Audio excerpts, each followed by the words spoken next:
Sometimes the greatest danger in life isn't pain or failure, it's comfort. This is the story of a hidden island and a flock of vultures who forgot how to fly. One day they soared across the ocean and stumbled upon a paradise.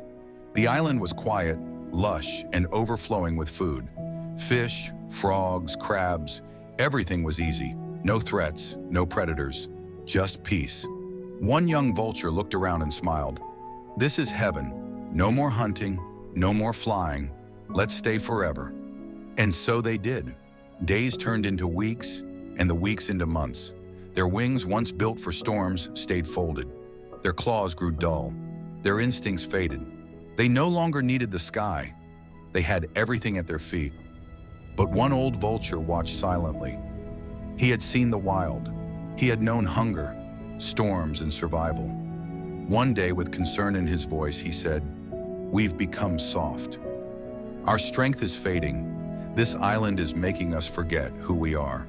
We need to return to the jungle, where life keeps us alive by testing us." But the young ones just laughed.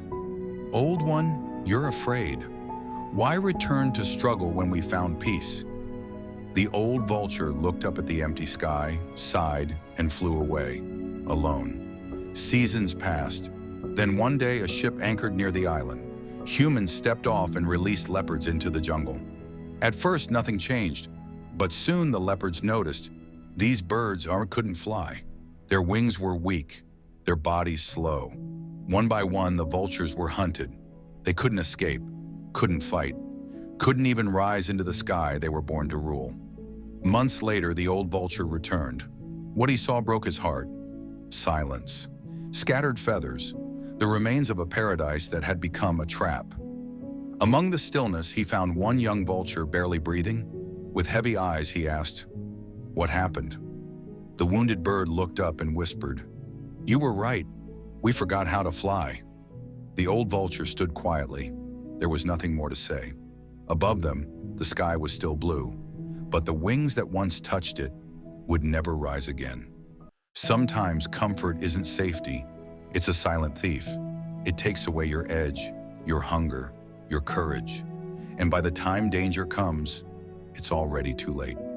That's why the real test of life is not whether we find ease, but whether we keep growing, keep flying. So ask yourself, have you made comfort your prison? If this story stirred something inside you, pause, reflect, and share it with someone who needs to hear it. Because stories like this aren't just meant to be heard, they're meant to be felt.